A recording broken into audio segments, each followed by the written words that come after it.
Namaste, I'm Dr. Shobha. Today we are dealing with IGNOU MA Psychology, Paper 1, MPC 001, Cognitive Psychology, Learning and Memory, Block 1 or Module 1, Information Processing, and Unit 2, Learning and Memory. So, in the module, page number 20. First is what is learning? Learning is acquiring new knowledge, behavior, skills, values, etc.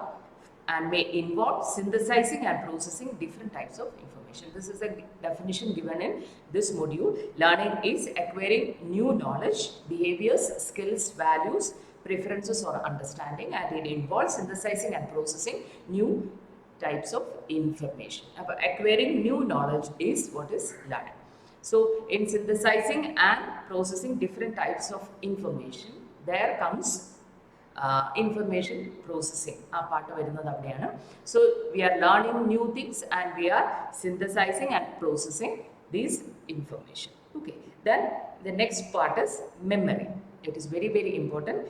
There are three types of storage system in the memory, that is sensory memory, short-term memory and long-term memory. First one, what is sensory memory? Sensory memory is affiliated with the transduction of energy. Transduction means transformation, change. So, in sensory memory, the energy is being transformed because the brain can understand only electrical impulses. So, we are receiving the information in the form of light, sound, smell or anything else. So, this light energy or sound energy is converted into electrical energy in the sensory storage or in the sensory memory. So, the first function of sensory memory is to change the energy from one form into electrical energy. The light or sound energy is converted into electrical energy. Second one, this memory is very short. It is less than half second for vision and about 3 seconds for hearing. So, that is the second point. It is very short. Third one, sensory memory retains an exact copy of what is seen or heard. So, the visual energy or the auditory energy is retained like that in the sensory memory. So, angane thanne adu retain cheyidu avada thanne undavu. So, then it will be transformed into the electrical energy when it is sent to the next level. So, function, so what is sensory memory? Sensory memory is affiliated with the transformation of energies, either light energy or sound energy into electrical energy. Number 2, it is very short, less than half a second for vision and about 3 seconds for hearing. Third point in പറയുന്നത്, this sensory memory retains an exact copy of what is seen or heard. So, these are the 3 points in sensory memory storage system. Okay. So, first one adana. Second one it is short term memory. STM and abbreviated form on STM, short term memory. Okay. So, if an information, if it has to move from sensory memory to short term memory, then there must be two peculiarities for that information. First one, the information should be interesting. Second one, it should activate a non-pattern. Okay, so if it is interesting, the information will move from the sensory memory storage to the short-term memory. Otherwise, the information should have a non-pattern. If it evokes a known pattern, then the information will move from sensory memory to short-term memory. Okay, so if it evokes a known pattern or if it is interesting, then the information, because sensory memory is retaining the exact copy and that information will move from the sensory storage to the short-term memory. Okay, that. Now the characteristics of short-term memory. Short-term memory is most often it is stored as sounds. So mainly short-term memory stores information in the form of sounds, but visual images are also being stored in short-term memory. Then it is similar to the RAM of a computer. So first one, it mainly stores information in the form of sounds.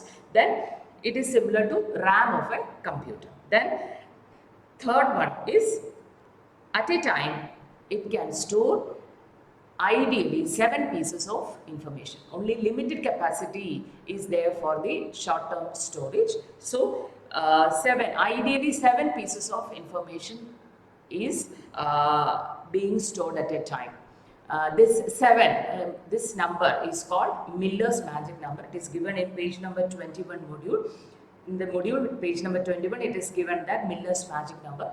Magic number means at one exposure, a human brain can store information from 5 to 9 items, independent information. 5 to 9 independent informations are being stored in the short-term storage at one exposure.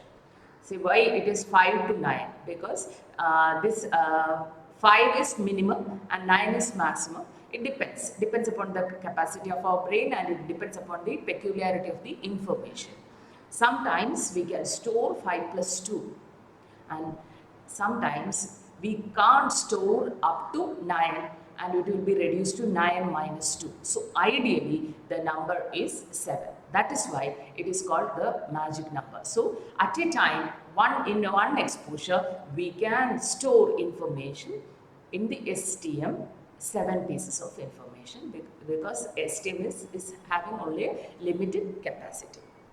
And that too for 3 to 20 seconds. 3 to 20 seconds, 7 pieces of independent information.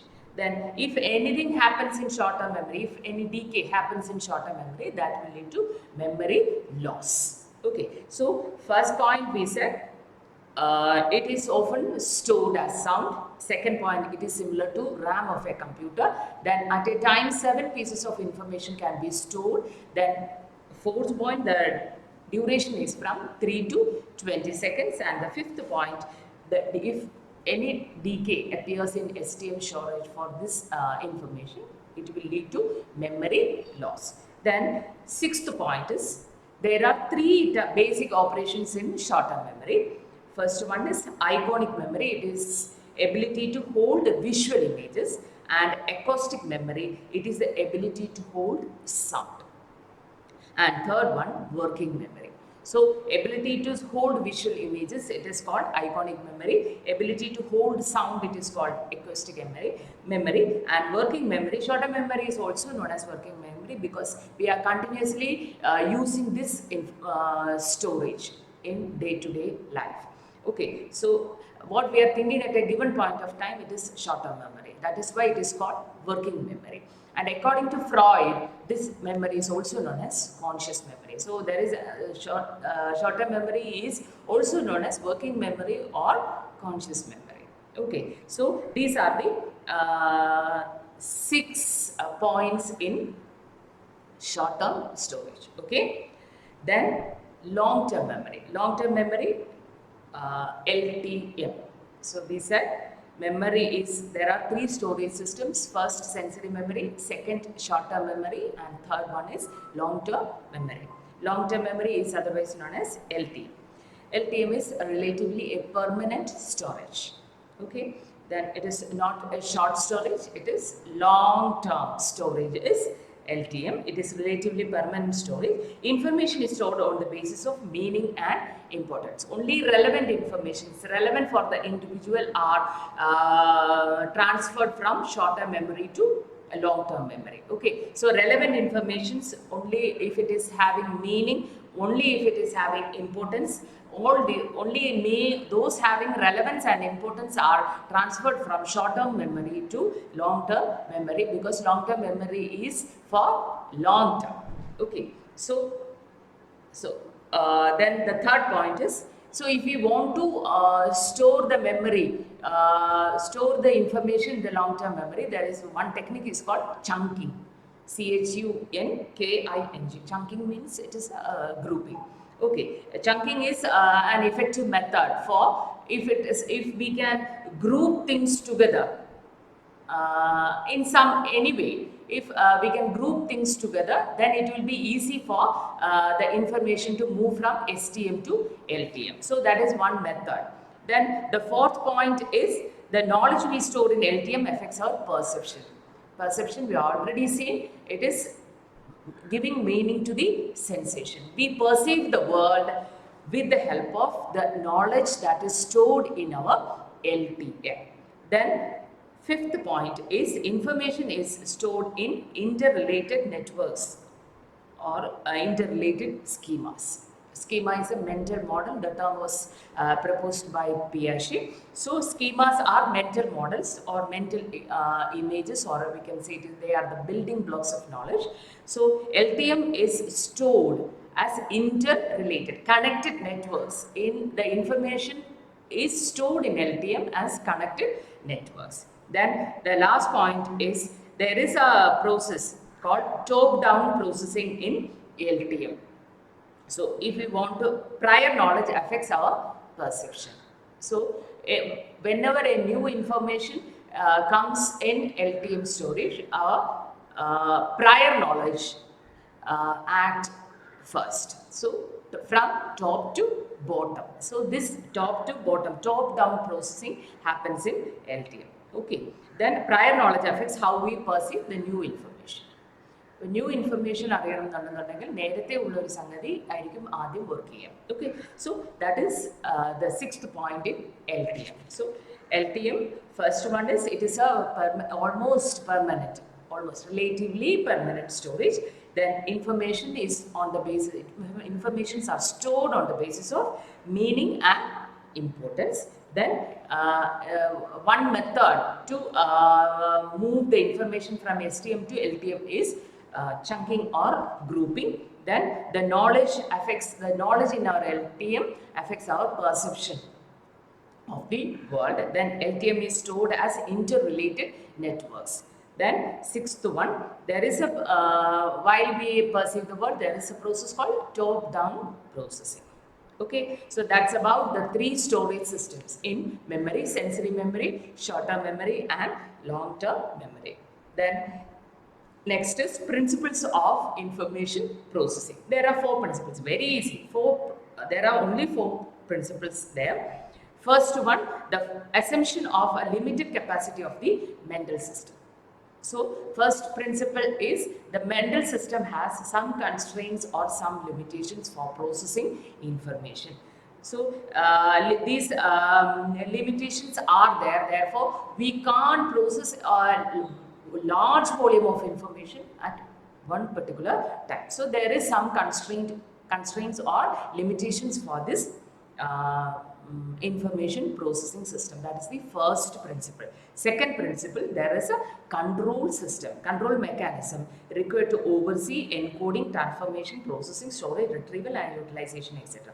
Okay, so if new information is being processed, there is more power is needed, more process power is needed for the memory system than the routine task.